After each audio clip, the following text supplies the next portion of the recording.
আসসালামু আলাইকুম ওয়া রাহমাতুল্লাহি ওয়া বারাকাতুহু। প্রিয় ভাই সকল, আজ আপনাদের কাছে আমি আয়াতুল কুরসির ফজিলত সম্পর্কে বর্ণনা করব পবিত্র হাদিস পাক থেকে। আয়াতুল কুরসির ফজিলত, এই আয়াতটি সম্মানের দিক থেকে কোরআন শরীফের সব থেকে বড় আয়াত। পবিত্র হাদিস পাকে আয়াতের অনেক ফজিলত ও বরকত বর্ণিত আছে। মুসনাদে আহমদ গ্রন্থে বর্ণিত আছে, রসুল পাক সাল্লাল্লাহু আলাইহি ওয়াসাল্লাম এটাকে সব থেকে উত্তম আয়াত বলে বর্ণনা করেছেন। নাসাই শরীফের এক বর্ণনাতে আছে, রসুল পাক সাল্লাল্লাহু আলাইহি ওয়াসাল্লাম ইরশাদ করেছেন, যে ব্যক্তি প্রত্যেক ফরজ নামাজের পর নিয়মিত আয়াতুল কুরসি তেলাওয়াত করবে, তার জন্য বেহেশতে প্রবেশ সহজ হবে। বেহেশতে প্রবেশের পথ আল্লাহ তাআলা খুলে দেবেন, যেই পথ মৃত্যু ছাড়া অন্য কোনো বাধা থাকবে না। অর্থাৎ মৃত্যুর সাথে সাথেই তিনি বেহেশতের শান্তি উপভোগ করতে শুরু করবেন। তাফসিরে জালালাইনের বর্ণনায় পাওয়া যায়, রসুল পাক সাল্লাল্লাহু আলাইহি ওয়াসাল্লাম ইরশাদ করেছেন, কোরআন পাকের সর্ববৃহৎ আয়াত আয়াতুল কুরসি সম্মানের দিক থেকে বড়। যে ব্যক্তি এ আয়াত তেলাওয়াত করে, আল্লাহ পাক সেই সময় থেকে পরবর্তী দিন পর্যন্ত তার আমল নামায় সওয়াব লিখতে থাকেন এবং তার গুনাহ মোচন করতে থাকেন। অন্য বর্ণনায় এসেছে, বিশ্বনবী সাল্লাল্লাহু আলাইহি ওয়াসাল্লাম বলেন, যে ব্যক্তি আয়াতুল কুরসি সকালবেলায় পাঠ করবে, আল্লাহ পাক তাকে সারাদিন একজন ফেরেশতার মাধ্যমে তাকে আল্লাহ পাক নিরাপত্তা দান করবেন, হেফাজত করবেন। তার সাথে সাথে যদি ওই ব্যক্তি সেই দিন মৃত্যুবরণ করে, আল্লাহ পাক রব্বুল আলামিন তাকে শহীদের মর্যাদা আল্লাহ দান করবেন। কোনো ব্যক্তি যদি সন্ধ্যাবেলায় আয়াতুল কুরসি তেলাওয়াত করে, আল্লাহ পাক রব্বুল আলামিন ওই ব্যক্তিকে সারা রাত একজন ফেরেশতা নিযুক্ত করে তার নিরাপত্তার ব্যবস্থা আল্লাহ পাক করে দেবেন। এবং সেই রাত্রে যদি ওই ব্যক্তি ইন্তেকাল হয়ে যায়, মৃত্যুবরণ হয়ে যায়, আল্লাহ পাক রব্বুল আলামিন তাকে শহীদের মর্যাদা আল্লাহ তাকে দান করবেন। শহীদের মর্তাবা, শহীদের মর্যাদা ওই ব্যক্তি লাভ করবে। বলুন সুবহানাল্লাহ।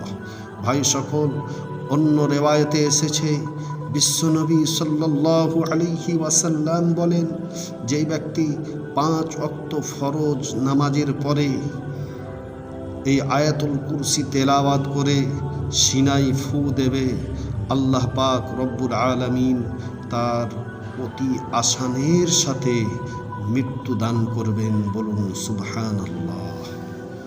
কি সুন্দর ফজিলাত, কি বরকত আল্লাহ পাক এ আয়াতের দান করেছেন। মহানবী সাল্লাল্লাহু আলাইহি ওয়াসাল্লাম অন্য হাদিসের মধ্যে বর্ণনা করেন, যে ব্যক্তি এ আয়াতুল কুরসি সকালবেলায় পাঠ করবে, আল্লাহ পাক রব্বুল আলামিন ফেরেশতা দিয়ে তাকে সারা দিন হেফাজত করবেন। অর্থাৎ যে ব্যক্তি আয়াতুল কুরসি সকালবেলায় পাঠ করবে, আল্লাহ তার জান ও মালের নিরাপত্তা দান করবে। বলুন সুবহানাল্লাহ। হাদিস পাকের মধ্যে এসেছে, বিশ্বনবী সাল্লাল্লাহু আলাইহি ওয়াসাল্লাম বলেন, ওই দিন যদি ওই ব্যক্তি মারা যায়, ইন্তেকাল হয়ে যায়, আল্লাহ পাক রব্বুল আলামিন তাকে শহীদের মর্যাদা আল্লাহ দান করবে। বলুন সুবহানাল্লাহ। যদি কোনো ব্যক্তি সন্ধ্যাবেলায় আয়াতুল কুরসি পাঠ করে, আল্লাহ পাক রব্বুল আলামিন একজন ফেরেশতা নিযুক্ত করে তাকে সারা রাত পাহারা দেবে এবং আল্লাহ পাক সমস্ত তার জান এবং মালের নিরাপত্তা আল্লাহ দান করবেন। আল্লাহ তাকে হেফাজত করবেন। ওই রাত্রে যদি ওই ব্যক্তির মৃত্যু হয়ে যায়, আল্লাহ পাক রব্বুল আলামিন তাকে শহীদের মর্যাদা আল্লাহ দান করবেন। বলুন সুবহানাল্লাহ। এই আয়াতের ফজিলাত বর্ণনা করে শেষ করা যাবে না। বিশেষ করে জিন এবং শয়তান থেকে আত্মরক্ষার জন্য এ আয়াত বিশেষ ফজিলাত রাখে। এই আয়াতুল কুরসি যদি কোনো ব্যক্তি তেলাওয়াত করে, আল্লাহ পাক রব্বুল আলামিন তাকে জিন শয়তান থেকে আল্লাহ হেফাজত করবেন, আল্লাহ তাকে নিরাপত্তা দান করবেন। হাদিস পাকের মধ্যে এসেছে, মহানবী সাল্লাল্লাহু আলাইহি ওয়াসাল্লাম বলেন,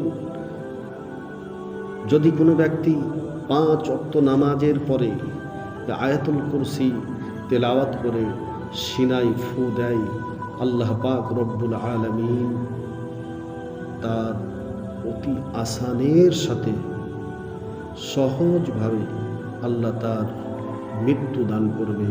বলুন সুবহানাল্লাহ। একদিন হযরতে আবু হুরায়রা রাদিয়াল্লাহু তাআলা আনহুকে বিশ্বনবী সাল্লাল্লাহু আলাইহি ওয়াসাল্লাম বললেন, হে আবু হুরায়রা, তুমি চলে যাও, বাইতুল মাল যেখানে রাখা আছে, যে ঘরে বাইতুল মালের সম্পদ রাখা আছে, সেখানে তুমি পাহারা দাও। পাহারা দেওয়ার জন্য হযরতে আবু হুরায়রা রাদিয়াল্লাহু তাআলা আনহুকে মহানবী সাল্লাল্লাহু আলাইহি ওয়াসাল্লাম নিযুক্ত করলেন। হযরতে আবু হুরায়রা রাদিয়াল্লাহু তাআলা আনহু তিনি সেখানে গেলেন।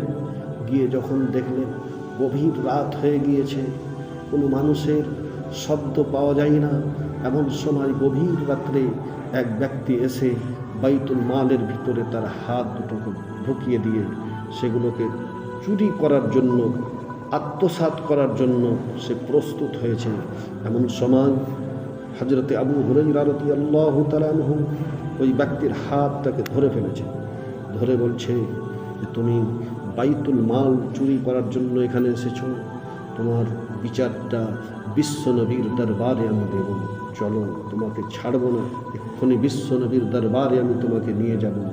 ওই সময় ওই ব্যক্তি অঝর নয়নে কেঁদে কেঁদে বলল, ও আবু হুরায়রা, আমি খুব ক্ষুধার্ত, খিদার জ্বালা আমি সহ্য করতে পারি না, আমি খুব অভাবী, তাই আজ আমি এখানে এসেছি, দয়া করে আপনি আমাকে ছেড়ে দিন। হযরতে আবু হুরায়রা রাদিয়াল্লাহু তাআলা আনহু মনের মধ্যে দয়া হয়ে গেল, মায়া হয়ে গেল, সঙ্গে সঙ্গে ওই ব্যক্তিকে ছেড়ে দিলেন। সকালবেলায় যখন মহানবী সাল্লাল্লাহু আলাইহি ওয়াসাল্লামের সঙ্গে যখন সাক্ষাৎ হলো, বিশ্বনবী সাল্লাল্লাহু আলাইহি ওয়াসাল্লাম জিজ্ঞাসা করলেন, হে আবু হুরায়রা, বলো দেখি রাত্রের খবর কি? তুমি যে রাত্রে যে ব্যক্তিটাকে ধরলে তুমি ছেড়ে দিলে কেন? ওই সময় আবু হুরায়রা রাদিয়াল্লাহু তাআলা আনহু বলেন, ইয়া রাসূলুল্লাহ, ইয়া হাবিবাল্লাহ, হুজুর, সে আমার কাছে কাকুতি মিনতি করে বলেছিল যে আমি খুব ক্ষুধার্ত, অভাবী, তাই অভাবের তাড়নায় আমি এখানে এসেছি, দয়া করে আজকের মতো আমাকে ছেড়ে দিন, আর আমি কোনোদিন আসব না। ওই সময় মহানবী সাল্লাল্লাহু আলাইহি ওয়াসাল্লাম বলেছেন, হে আবু হুরায়রা, ওই লোকটা তোমাকে মিথ্যা কথা বলেছে। হযরতে আবু হুরায়রা রাদিয়াল্লাহু তাআলা আনহু আবার দ্বিতীয় রাত্রে দেখলেন, যখন রাত গভীর হয়ে গিয়েছে, আবার সেই ব্যক্তি এসে বাইতুল মালের মধ্যে যখন হাতটা ঢুকিয়েছে, হযরতে আবু হুরায়রা রাদিয়াল্লাহু তাআলা আনহু তার হাত দুটোকে শক্ত করে ধরে ফেলছে। বলছে, আজকে তোমাকে আর ছাড়া হবে না, আজকে ছাড় দেওয়া হবে না। তুমি মিথ্যা কথা বলেছ, তুমি বলেছ যে আমি আর আসবো না, তুমি আবার এসেছো, অতএব তোমাকে ছাড়া যাবে না, তোমাকে নিয়ে বিশ্বনবীর দরবারে যাওয়া হবে, সেখানে তোমার ফয়সালা হবে, সেখানে তোমার বিচার দেওয়া হবে। ওই সময় ওই ব্যক্তি কান্নার স্বরে চোখ ভর্তি পানি নিয়ে বলেছিল, হে আবু হুরায়রা, হে প্রিয় নবীর সাহাবা আবু হুরায়রা, আমার ছোট ছোট বাচ্চা আছে, আমার বিবি আছে, তার আজ অনাহারে ক্ষুধার্ত অবস্থায় তারা দিন যাপন করছে, আমি যার কারণে এখানে এসেছি, দয়া করে তাদের দিকে তাকিয়ে, আমার কচি কচি বাচ্চাদের দিকে তাকিয়ে আজকের মতো আমাকে ছেড়ে দিন, আর আমি জীবনে এখানে আসব না।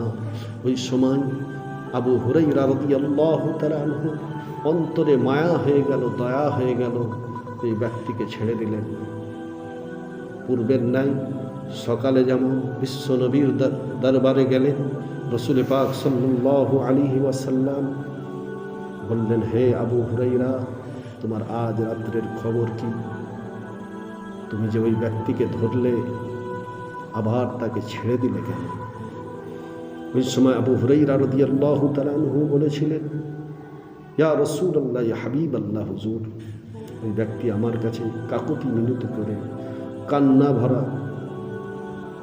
অশ্রু ভরা চোখ, কান্না করে আমার কাছে কান্নাকাটি করে আমাকে বলেছিল, হে আবু হুরায়রা, আমার কচি কচি বাচ্চা আছে, আমার স্ত্রী আছে, অন্তত তারা তাদের মুখের পানে চেয়ে আজকে আমাকে ছেড়ে দাও, আমি আর জীবনেই আসব না। মহানবী সাল্লাল্লাহু আলাইহি ওয়াসাল্লাম বলেছিলেন, হে আবু হুরায়রা, ওই লোকটা তোমাকে মিথ্যা কথা বলেছে। হযরতে আবু হুরায়রা রাদিয়াল্লাহু তাআলা আনহু সেখান থেকে চলে যান। তৃতীয় রাত্রে আবার বাইতুল মালের পাহারা দেওয়ার জন্য হযরতে আবু হুরায়রা রাদিয়াল্লাহু তাআলা আনহু তিনি চলে যান। যেখানে বাইতুল মাল রাখা আছে সেই ঘরেতে পাহারা দিচ্ছেন। এমন সময় গভীর রাত যখন হয়ে যায়, দেখে আবার সেই ব্যক্তি, একই ব্যক্তি তৃতীয় রাত্রেও আবার এসে বাইতুল মালের ভিতরে হাত ঢুকিয়ে দিয়েছে। সেগুলোকে চুরি করে নিয়ে যাবে, সেগুলোকে আত্মসাৎ করবে, চুরি করবে। এমন সময় প্রিয় নবীর সাহাবী হযরতে আবু হুরায়রা রাদিয়াল্লাহু তাআলা আনহু আবার ওই ব্যক্তির হাতটাকে মজবুত করে ধরে নিয়েছে, ধরে বলছে, আজকে আর তোমাকে ছাড়া যাবে না। পর পর 2 রাত আমি তোমাকে ছেড়েছি তোমার কান্নাকাটি দেখে, কিন্তু আজকের রাত্রে আর তোমাকে ছাড়া যাবে না। তোমাকে বিশ্ব নবীর দরবারে নিয়ে যাওয়া হবে, সেখানে তোমার বিচার ফয়সালা হবে, তার আগে আমি তোমাকে ছাড়ব না। ওই সময় বলেছিল, দেখো প্রিয় নবীর সাহাবী আবু হুরায়রা, আমি তোমাকে এমন একটা জিনিস শিখিয়ে দেব, যেটা শিখলে পরে তোমাকে আর এই মালের পাহারা দিতে হবে না। তুমি ওই আয়াতটা যদি তেলাওয়াত করো, তাহলে আল্লাহ পাক রব্বুল আলামিন তোমার জান এবং মালের আল্লাহ হেফাজত করবেন। ওই সময় ওই ব্যক্তি বলেছিল, হে আবু হুরায়রা, ও নবীর সাহাবী হযরতে আবু হুরায়রা, তুমি ঘুমাবার সময় যখন তুমি বিছানায় ঘুমাতে যাবে, তখন তুমি কোরআন পাকের সূরা বাকারার একটি আয়াত, যার নাম হলো আয়াতুল কুরসি, এই আয়াতটি তেলাওয়াত করে ঘুমাবে। আল্লাহ পাক রব্বুল আলামিন তোমার জান এবং মালকে আল্লাহ হেফাজত করবেন। হে আবু হুরায়রা, তোমাকে পাহারা দিতে হবে না, আল্লাহ পাক রব্বুল আলামিন তোমার মালের পাহারা দেওয়ার জন্য আল্লাহ পাক ফেরেশতা নিযুক্ত করে দেবেন। বলুন সুবহানাল্লাহ। হযরতে আবু হুরায়রা রাদিয়াল্লাহু তাআলা আনহু তারপর দিন সকালবেলায় যখন মহানবী সাল্লাল্লাহু আলাইহি ওয়াসাল্লামের সঙ্গে সাক্ষাৎ হলো, বিশ্বনবী সাল্লাল্লাহু আলাইহি ওয়াসাল্লাম বললেন, হে আবু হুরায়রা, আজকের রাত্রের খবর কি? তুমি যে ওই ব্যক্তিকে ধরলে, ধরার পরে আবার কেন ছেড়ে দিলে? ওই সময় হযরতে আবু হুরায়রা রাদিয়াল্লাহু তাআলা আনহু বলেছিলেন, ইয়া রাসূলুল্লাহ, ইয়া হাবিবাল্লাহ, ওই ব্যক্তি আমাকে একটা জিনিস শিক্ষা দিয়েছে, যার কারণে আমি তাকে ছেড়ে দিয়েছি। তার কাছ থেকে আমি একটা শিক্ষা অর্জন করেছি, সে আমাকে একটা মূল্যবান শিক্ষা দিয়েছে, যার জন্য আমি তাকে আজকের দিনে ছেড়ে দিয়েছি। মহানবী সাল্লাল্লাহু আলাইহি ওয়াসাল্লাম বলেন, হে আবু হুরায়রা, তোমাকে কি শিক্ষা দিয়েছে? ওই সময় আবু হুরায়রা রাদিয়াল্লাহু তাআলা আনহু বলেন, ইয়া রাসূলুল্লাহ, ইয়া হাবিবাল্লাহ, ওই ব্যক্তি বলেছে যে, হে আবু হুরায়রা, তোমাকে মালের পাহারা দিতে হবে না। তুমি যদি রাত্রে ঘুমাবার সময় যদি কোরআন পাকের সূরা বাকারার একটি আয়াত, আয়াতুল কুরসি পাঠ করে যদি তুমি ঘুমাও, আল্লাহ পাক রব্বুল আলামিন তোমার জান এবং মালকে আল্লাহ হেফাজত করবেন। মহানবী সাল্লাল্লাহু আলাইহি সাল্লাম এই কথা শুনে তখন বলেছিলেন, হে আবু হুরায়রা, ওই ব্যক্তি তোমাকে আজকে সত্য কথা বলেছে। হে আবু হুরায়রা, ওই ব্যক্তি সম্পর্কে কি তুমি জানো? ওই ব্যক্তিটাকে? আবু হুরায়রা বললেন, ইয়া রাসূলুল্লাহ, আমি তো জানি না। মহানবী সাল্লাল্লাহু আলাইহি সাল্লাম বললেন, ওই ব্যক্তি অন্য কেউ নয়, ও হচ্ছে ইবলিস, শয়তান। হে আবু হুরায়রা, সে তোমাকে আজকে সত্য কথাই বলেছে। যদি তুমি ঘুমাবার সময়ে আয়াতুল কুরসি পাঠ করে তুমি ঘুমাও, আল্লাহ পাক রব্বুল আলামিন একজন ফেরেশতা নিযুক্ত করে তোমার জান এবং মালের আল্লাহ নিরাপত্তা দিয়ে থাকেন। বলুন সুবহানাল্লাহ। তাই ভাই ও বোনেরা, যিনারা যেখান থেকে এই ভিডিওটা দেখছেন, আপনারা এই ভিডিও দেখার পরে লাইক, কমেন্ট এবং শেয়ার করে দেবেন, সাবস্ক্রাইব করে দেবেন, অন্যজনকে দেখার সুযোগ করে দেবেন। সকলে যেন এই ফজিলাত সম্পর্কে অবগত হতে পারে এবং এই ফজিলাত অর্জন করতে পারে। আল্লাহ পাক রব্বুল আলামিন আমাদের সকলকে যেন তৌফিক দান করেন। আল্লাহুম্মা আমিন। আসসালামু আলাইকুম ওয়া রাহমাতুল্লাহ।